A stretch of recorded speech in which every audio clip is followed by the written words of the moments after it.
Well, hello there. This is The Big Ten, the show that gives you an in-depth review of the events and developments that topped the world of business and the economy in Kenya and around the world too. I'm your host, Nina Shaban. It's always a pleasure to have you on board. Let the countdown begin.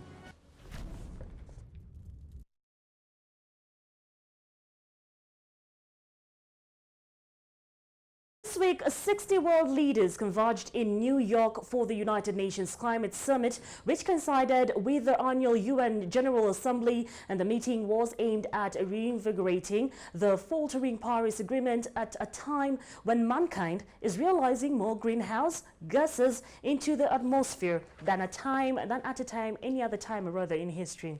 Here, 66 countries signaled their intent to achieve net zero carbon dioxide emissions by 2050. Seen as a vital goal in preventing catastrophic longer-term climate change, and the UN estimates that the world needs to increase its current efforts fivefold to contain climate change. But what really caught the world's attention was a speech by a Swedish teen and climate change activist Greta Thunberg, who accused the world leaders of betraying her generation by failing to tackle greenhouse gas emissions and asking, "How dare you?" Take a look at an excerpt of her speech. I shouldn't be up here. I should be back in school on the other side of the ocean. Yet you all come to us young people for hope. How dare you? You have stolen my dreams and my childhood with your empty words, and yet I'm one of the lucky ones.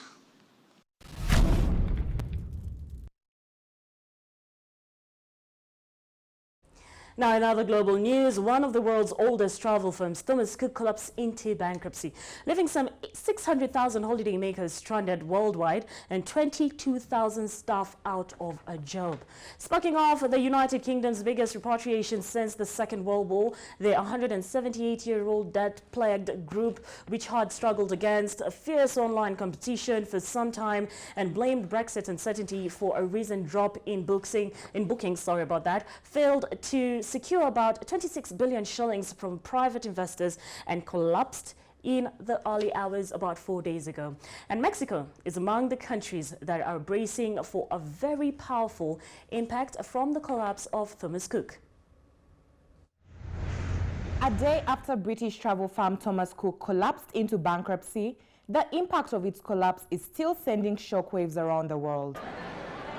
The dramatic collapse of the firm left 600,000 travelers of various nationalities stranded in popular tourist destinations dotted around the globe. Britain has repatriated 10% of nationals who were stranded abroad, and the country's Civil Aviation Authority says that it hopes to bring back another 16,500 people on Tuesday. Mexico is also bracing for a powerful impact, an official said, as several hundred tourists gathered at the Cancun airport looking for a way home. At the Cancun airport, more than 300 tourists affected by the firm's overnight closure anxiously tried to chart their paths home after Thomas Cook Airlines' 2 flights for the day were cancelled, one to Manchester and the other to London. Europe was, however, the hardest hit by the collapse. Germany has 140,000 tourists stuck abroad, and Thomas Cook said 21,000 people who had been slated to fly on Monday and Tuesday must now stay at home. France, on the other hand, had 10,000 tourists stranded overseas. Thomas Cook says it has set up an emergency hotline for French customers currently on holiday and has warned those scheduled to flight not to travel to avoid any further difficulties. Benelux is playing host to 20,000 passengers, with around 10,000 each from the Netherlands and Belgium affected. Neither country plans to repatriate their citizens immediately. Many tourists arriving on Spain's resort island of Majorca for the start of their holidays also found the hotel reservations they made through Thomas Cook invalid. In Africa, Tunisia has set up a crisis cell to deal with the fallout of British tour operator Thomas Cook's collapse on Monday, which has left around 4,500 mostly British tourists stranded in the North African country, officials said.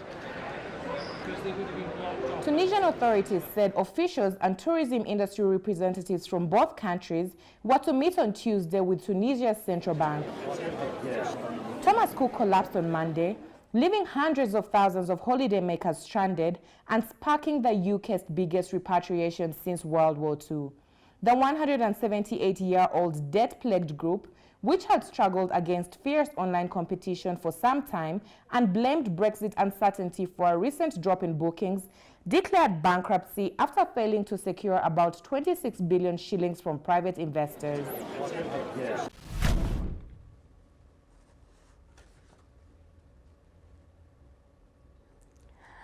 All right, so closer to home, Egypt is bracing itself for a second weekend of protests as anger stemming from economic hardship and alleged top-level corruption threatens to eclipse a long-standing ban on street rallies despite an intensifying crackdown. Now, last week's open defiance of President Abdel Fattah al-Sisi that triggered by viral videos from exiled Egyptian businessman Muhammad Ali has surprised observers in a country where opposition of all stripes has been severely curtailed. Now, the elected president in 2014, after pushing predecessor Mohamed Morsi and his Muslim Brotherhood from power in the previous year, Sisi is seen by many as one of the most authoritarian figures in the Middle East. Construction magnate Ali has called for a million-man march and a people's revolution to unseat the uncompromising head of state. Ali, on the other hand, has accused Sisi of building lavish palaces while taxpayers grapple with the impact of austerity under an IMF loan program totaling to $12 billion. In recent days, security has been visibly stepped up, especially in Tahrir Square and the epicenter of the 2011 popular revolt that toppled long-time autocratic Hosni Mubarak. That iconic location was key to last week's demonstrations, which broke out after a football match with protesters chanting, "Leave Sisi," and accusing him of heading a military regime. Human Rights Watch said on Friday that nearly 2,000 people had been arrested over the past week in what could be the biggest crackdown since 2013.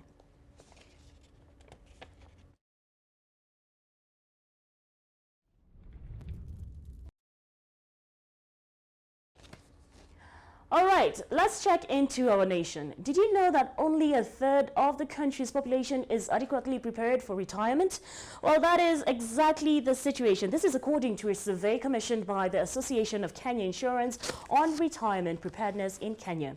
Now, the survey has further shown that 79% of Kenyans plan to retire from work, while 20% of the Kenyans surveyed plan to work throughout their lives. The research further shows that 70% of Kenyans do not even know how much they will have after retirement. Majority thought they will have saved enough money to use in their retirement. Big question marks there because we've seen in reality they're not prepared. It's only going to be feasible if they have clear, actionable, and sufficient information about life during retirement. For example, how much money exactly are you going to need? We saw they were completely way off in terms of how much money they would actually need. And so they need to know that now and what can be done, what steps they can begin to take, irrespective of their age. The 18 to 24-year-olds, as we said, were the most optimistic, but we need to provide them information right now so that they can turn their perceptions into reality.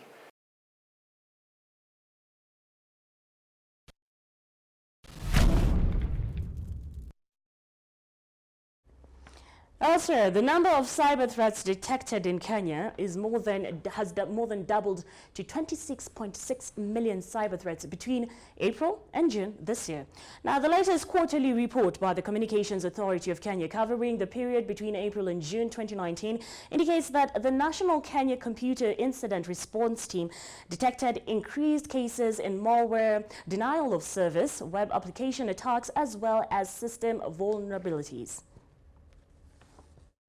A recent report released by the United Nations Conference on Trade and Development rated Kenya as having the least number of internet users concerned about their online privacy. This situation appears to be quite worrying in light of what the Communication Authority of Kenya is now depicting as the growing cyber threats facing Kenya. According to the Communication Authority's latest quarterly report, the number of cyber threats increased by 136% in just 3 months, from 11.2 million cases in the period between January and March 2019 to 26.6 million cases between April and June. During the period under review, the Communication Sector Regulator's Cyber Intelligence Department issued 16,347 advisories, representing a 15.3% increase from the 14,174 advisories sent in the previous quarter. The authority has attributed the surge in the number of cyber threat events to the global increase in malware, including ransomware attacks during the period. Of the total threats detected, the bulk was in malware at 21.1 million cases, followed by web application attacks at 3 million and denial of service at 2.3 million cases. System vulnerabilities accounted for the least cases at just 28,500 cases.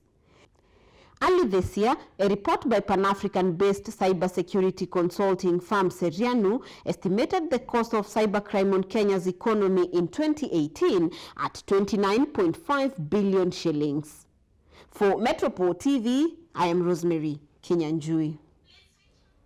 The Big Ten now takes a break. Don't go anywhere. We'll be right back with more.